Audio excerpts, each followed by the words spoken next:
Hey there, welcome to another deep dive into the Bible. Today, I want to talk about an inspiring yet tragic figure from the New Testament, St. Stephen. You might know him as the first Christian martyr, but there's so much more to his story, so let's get started. Stephen's story unfolds in the book of Acts, specifically chapters 6 and 7.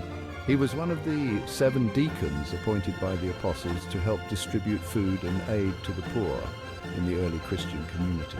Stephen was described as a man full of faith and of the Holy Spirit. His wisdom and grace were evident to all who encountered him.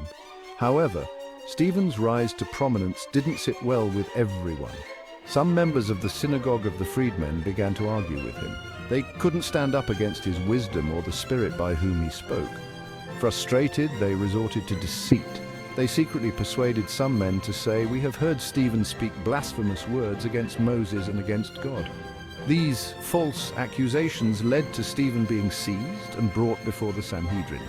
Now the Sanhedrin was the supreme council and tribunal of the Jews during post-exilic times. Stephen's defense before them is one of the most compelling speeches in the Bible. In Acts 7, he recounts the history of Israel, from Abraham to Solomon.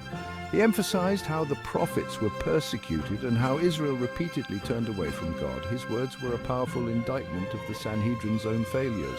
"You stiff-necked people," he said, "your hearts and ears are still uncircumcised. You're just like your ancestors. You always resist the Holy Spirit." This struck a nerve. Enraged, they dragged him out of the city and began to stone him. As he was being stoned, Stephen's faith never wavered. He looked up to heaven and saw the glory of God and Jesus standing at the right hand of God. "Look," he said, "I see heaven open and the Son of Man standing at the right hand of God." His final words were a prayer of forgiveness for his attackers. "Lord, do not hold this sin against them." With that, he fell asleep. Stephen's martyrdom marked a pivotal moment for the early church. It signaled the start of severe persecution, yet it also demonstrated the unwavering faith and courage expected of Christ's followers. His sacrifice inspired many to remain steadfast in their faith, even in the face of death. So that's the incredible story of St. Stephen. His life and death serve as a profound reminder of the power of faith and the importance of standing firm in our beliefs. Thanks for joining me on this journey through the Bible. If you found this video insightful, don't forget to like and subscribe for more deep dives into biblical stories.